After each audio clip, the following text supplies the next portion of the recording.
పరిశుద్ధాను స్తోత్రాలు. మరి మీ అందరికీ నా ప్రత్యేక వందనాలు చెల్లిస్తున్నా. నా తండ్రి గారు దైవజనులైన మమ్మల్ని ఎంతగానో ఆత్మరీతిగా నడిపిస్తున్నా మా తండ్రి గారికి మా హృదయపూర్వక వందనాలు చెల్లిస్తున్నాం.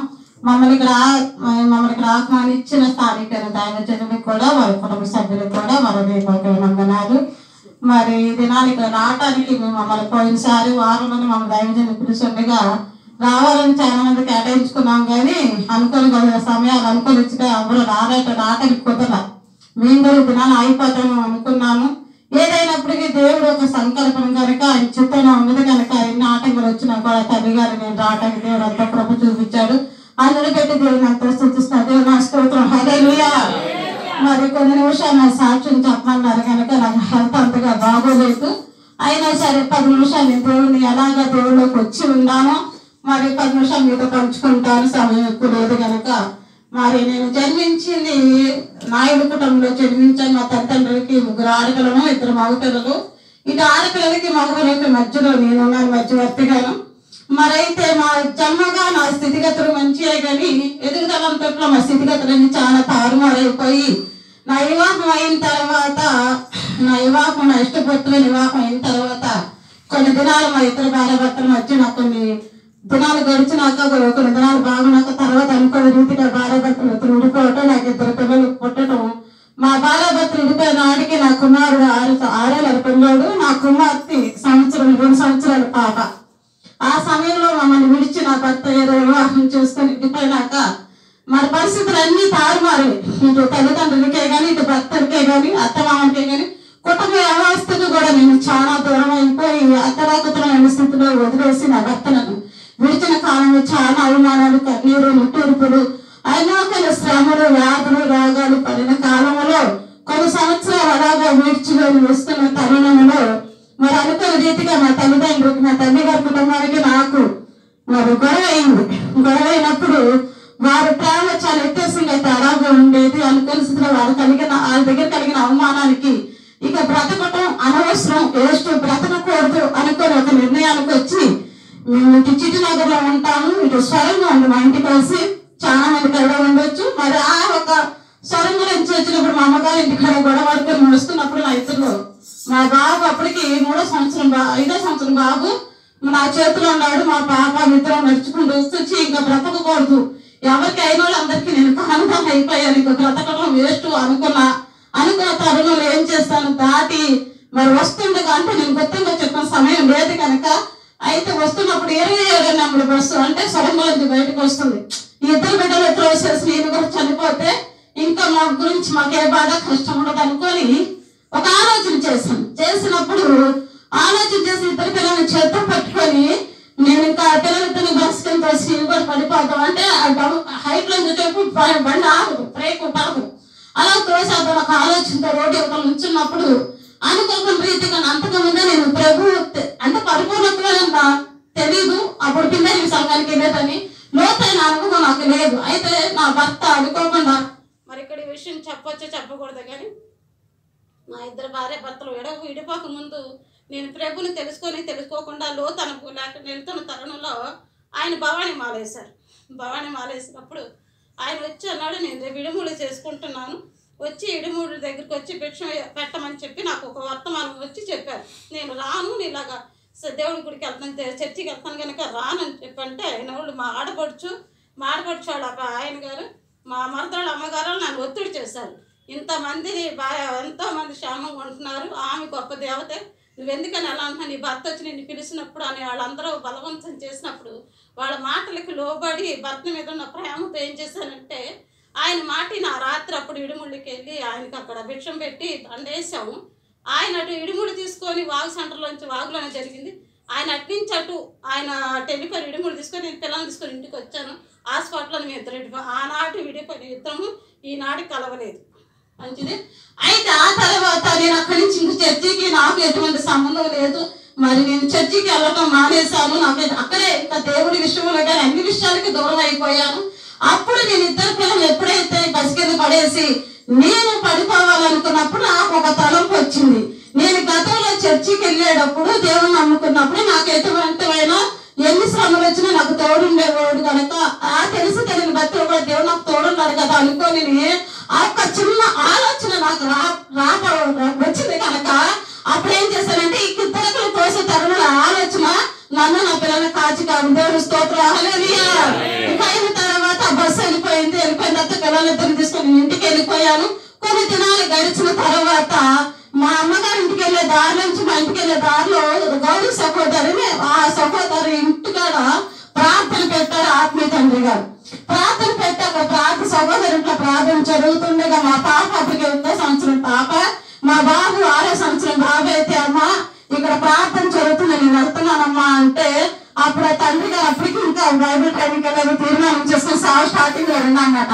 అయితే వెళ్తానంటే నేనైతే అది కన్నెత్తి కూడా చూడకుండా వెళ్ళమని చెప్పి చేతులు ఇంకా పాప చేయి వదిలిపెట్టి ఆయన వెళ్ళమని చెప్పి నేను ఇంటికి వెళ్ళిపోయాను. బాబు తీసుకుని ఇంటికి వెళ్ళిపోయిన తర్వాత మా పాప ఏం చేసిన ప్రార్థన అంతా అయ్యేదాకా ఉండి వాళ్ళ పలహారం తీసుకొని ఫస్ట్ వెళ్ళి ఆత్మీయ తండ్రి గారిని కలిసిందంట.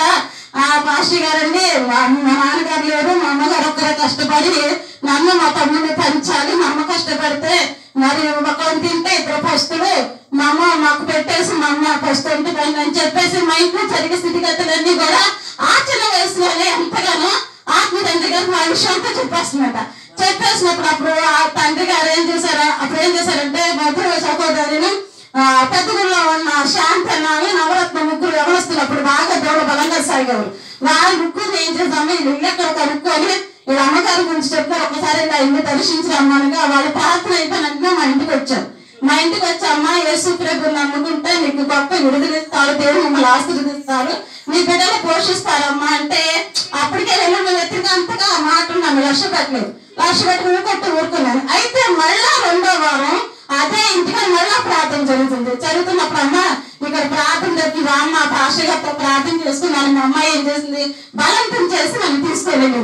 సరే ఇద్దరు వెళ్ళాం, ముగ్గురు వెళ్ళాము. ప్రార్థన అయిపోయిన తర్వాత నేను వేసినాక ఆత్మీయ తండ్రి గారి దగ్గరికి తీసుకెళ్లి అయ్యగారని మా అమ్మగారని నన్ను పరిచయం చేసింది. నా స్తోత్రం హల్లెలూయా.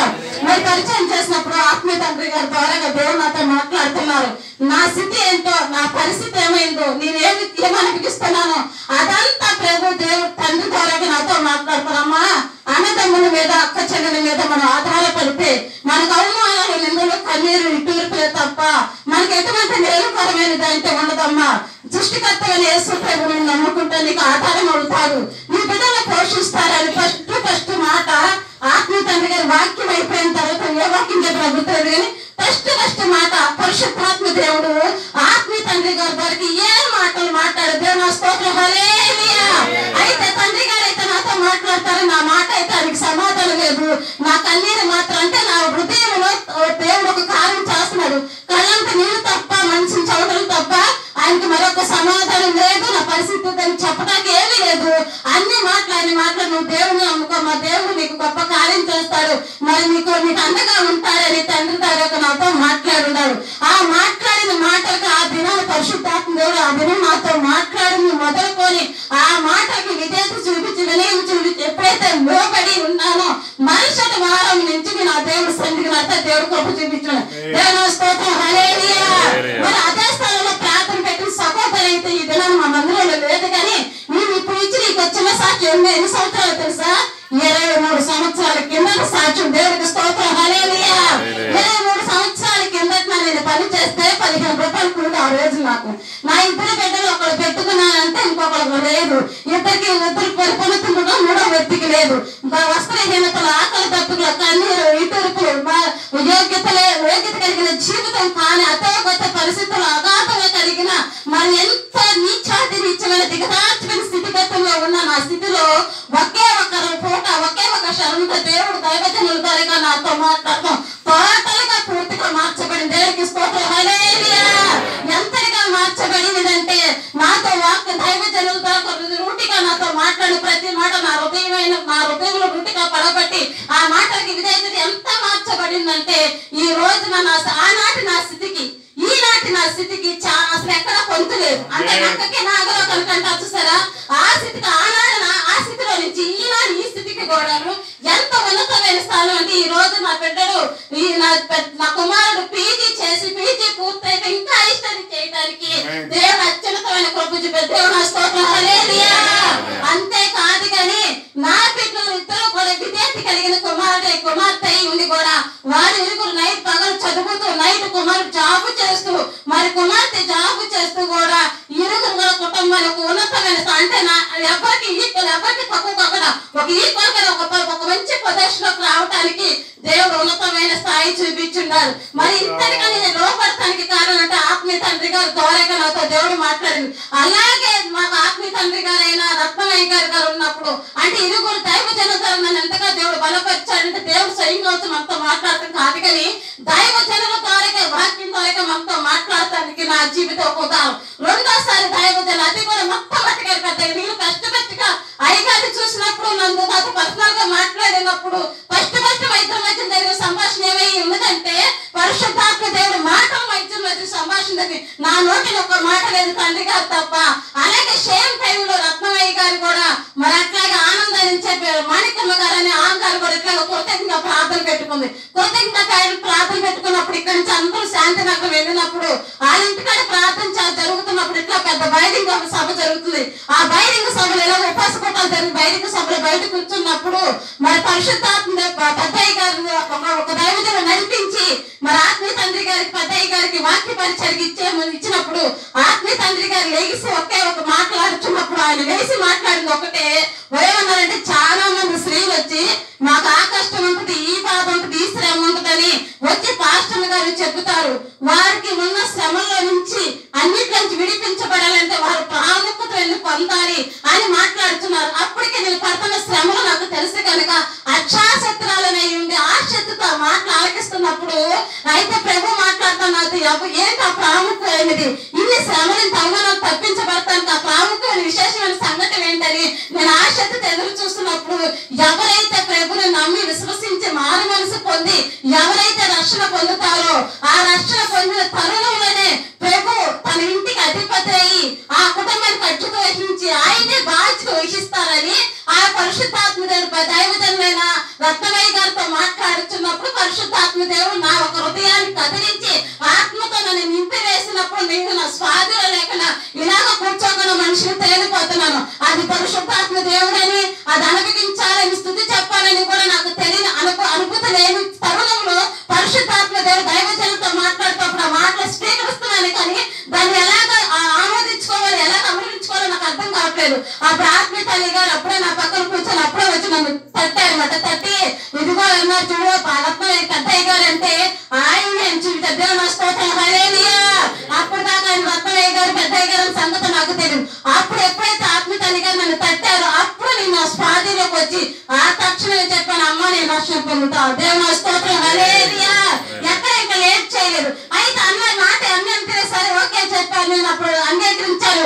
అది ఫిబ్రవరి ఇంటికి మీటింగ్ టైం మార్చిలో ఏప్రిల్లో నీ రక్షణకి సిద్ధపడినప్పుడు 3 రోజులు ఉపవాస ప్రార్థన జరిగేలాగే ఉపవాస ప్రార్థన 3 రోజులు జరిగిపోయిన తర్వాత నేను బాప్టిజం తీసుకొని కృష్ణగా నుంచి నేను చర్చి కాడికి వచ్చానుగా దేవుడు ఇచ్చిన మాట ఎక్కడ వెనక తగ్గ దైవజన ద్వారా మాట్లాడిన మాట ఎక్కడ వెనక తీగ నేను చేసిన వాగ్దానాన్ని ఎక్కడ లేట్ చేయకుండా నేను బాప్టిజం పొందుకొని చర్చి గేట్ల కాడికి వచ్చానో లేదో పద్మ ఇక్కడ ఆశ్రయం ఉన్నది. ఇక ఆశ్రయం 2 పిల్లలు వేసేద్దాం దేవుడికి స్తోత్రం హల్లెలూయా. ఎందుకంటే అంత తరుణంలో నిజంగా ఆ పరిస్థితుల్లోనూ ఒక్కొక్క దినం నాడైతే నేను ఒకరు చచ్చిపోతే ఇంకొకరు ఇద్దరు ఒకరు ఏదో ఒకరు వేసుకొని చచ్చిపోవచ్చు. ఒకరైనా చచ్చిపోతే బాగుంది కదా ఎందుకు ఇలా మన బతులు నేను ఎందుకు ఇలాంటి బ్రతుకు బతకాలి అందరిలాంటి జీవితం అది ఎందుకు కాకపోయింది. ఒకరు చచ్చిపోయినా ఇది మిగతా ఇంకొకరికి ఏదైనా నేను ఏదైనా వేసుకొని చచ్చిపోవచ్చు. ఇద్దరిని చేతులు చంపేలేకపోతున్నాను కదా మాకు ఈ స్థితి.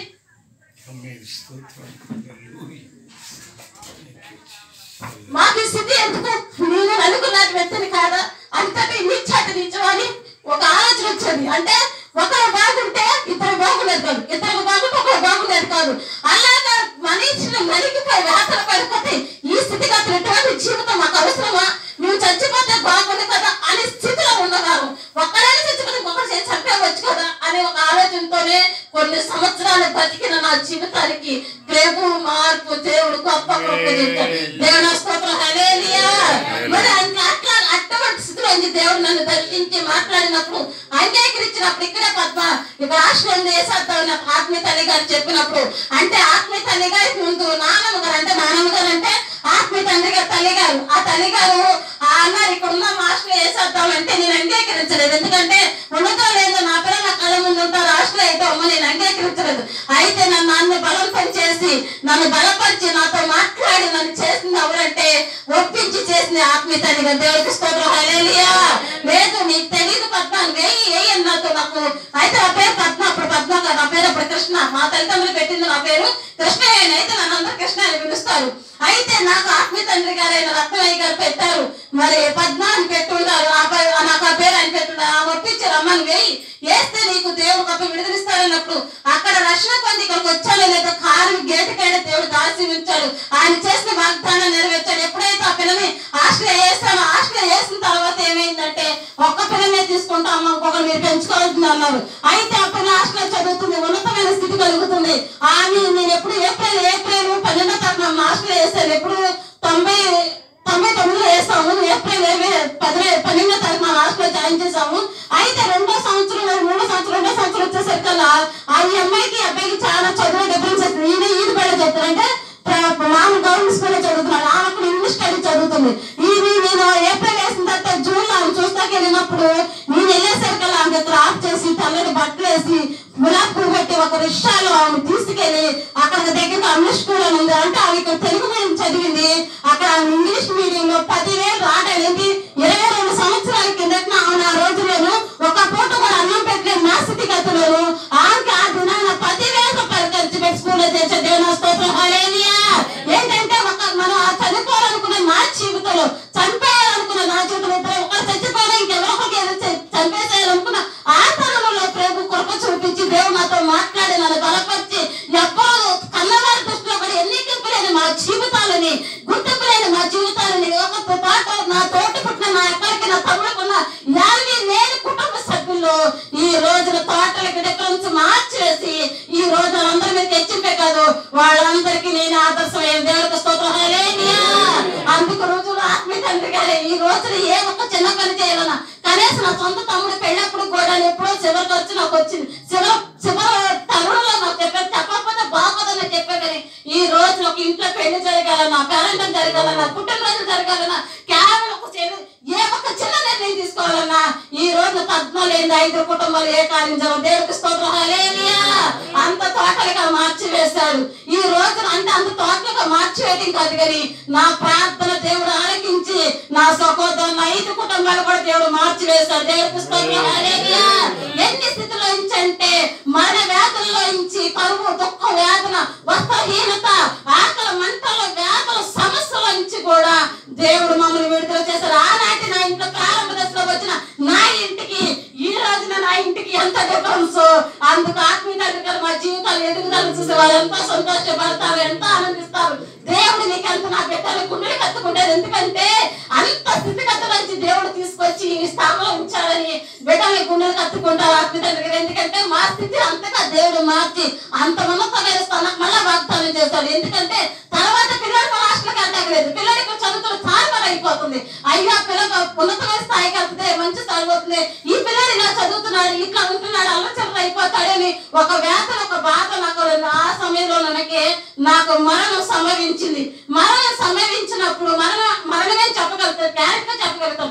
అప్పుడు గ్యాస్ ఫామ్ అయిపోయి తారుమారు అయిపోయి ఆదరించిన వాళ్ళు లేక అతోగత కాలం అయిపోతున్నప్పుడు నేను బాధపడుతున్న హాస్పిటల్కి వాళ్ళకి తెలిసి నన్ను గ్లోబల్ హాస్పిటల్ వాడే జాయిన్ చేసి ట్రీట్మెంట్ ఇచ్చినప్పుడు వాళ్ళు అన్నారు ఆమెకి ఎవరూ లేరు, ఆధారం లేదు ఈ అమ్మాయికి కనుక ఆ పిల్లడు ఏమైనా పిల్లడు ఏదైనా అయిపోతాడని ఆ తరంలో పిల్లడు కూడా హాస్టల్ తీసుకున్నారు. దేవుడికి స్తోత్రం. హల్లెలూయా. ఆమె చదివిన చదువులను ఆమె ఇంగ్లీష్ ఇంగ్లీష్ చదువుకుంటూ వాడు ఒక ఉన్నతమైన స్థాయి జరుగుతుంది. అంటే నన్ను మరణానికి ఒక కీడనికి మేరే దాసారు తప్ప నన్ను మరణానికి అప్పచెప్పరు. దేవుడికి స్తోత్రం. హల్లెలూయా. నన్ను మరణానికి అప్పచెప్పకుండా ఆ కీడనికి నా కుమారుడికి మేలు జరిగి మా బాబు కూడా హాస్టల్కి వెళ్ళడం కారణమైంది. అంతకు మించి ఇంకోటి ఏంటంటే నాకు మరణం నేను ఎందుకు చెప్పగలుగుతానంటే నేను హాస్పిటల్లో ఉండి నా కొరకు ఆత్మీయ తల్లి సంఘం యావత్తు కూడా కన్నీరిచ్చే ప్రార్థన చేసినప్పుడు నేను డిశ్చార్జ్ అయ్యి ఇంటికి వచ్చి మా అమ్మగారి ఇంట్లో 3 పౌరుషులు వెనకట్లో పండుకున్నప్పుడు నాకు ఒక కళ వచ్చింది. సమయం అయిపోతుంది, మొత్తంగా చెప్పాల్సి వస్తుంది. ఒక కళ వచ్చింది. ఏంటంటే ఆ కళ నేను పండుకొని ఉండగా నిద్రపోయాను. నాకు మా అమ్మగారి ఇంటి ముందుకి తెల్ల వ్యాన్ వచ్చింది. తెల్ల వ్యాన్ వచ్చినప్పుడు ఆ వ్యాన్ చూసి ఇంట్లో మనిషిని గబా గబా వచ్చేసి నేను గగ్గన వచ్చినప్పుడు ఆ వ్యాన్ లో నుంచి ఒక కండ్రైటర్ డోర్ తీశారు. వ్యాన్ కున్న డోర్, ఆ బస్సుకున్న డోర్ తీసి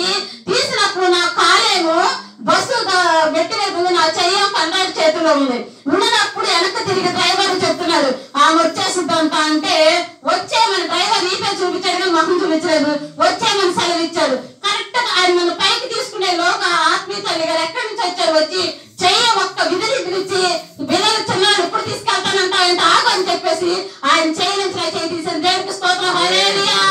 ఆ కళ్ళు తెరిచి చూసేసరికల్లా నేను మంచం మీద ఉన్నాను, చెమట పెట్టేసి ఉన్నాను, మనిషి లేదు. అది నా మరణాన్ని తప్పించి నా బిడ్డడికి అది మేలుగా మార్చాడు. ఆయన ఈ రోజున పీజీ చదివి ఇంకా పై చదువు వెళ్ళటానికే గాని, నా కుమార్తె జాబ్ చేయడానికే గాని, నా కుటుంబం ఉన్నత స్థాయికి రావడానికే గాని, నా కుటుంబ సభ్యులందరూ కూడా ఉన్నతమైన పేరు కీర్తి కలిగి ఉన్నానంటే ఆనాడు దేవుడికి లోపడి రక్షణ పొందటమే. దేవుడు ఈ రోజు గొప్ప మేలు మా పట్ల జరిగించున్నాడు. ఇటు కృప చూపిన దేవుడికి వేలాది కృతజ్ఞతలు చెల్లిస్తున్నాను. మమ్మల్ని ఇంతవరకు ఆత్మీయత పెంచి పోషించిన మా తండ్రి గారికి మరొక వందనాలు చెల్లిస్తూ దేవుడి సాక్ష్యం ఆశ్రయించిన గాక. కష్టాలలో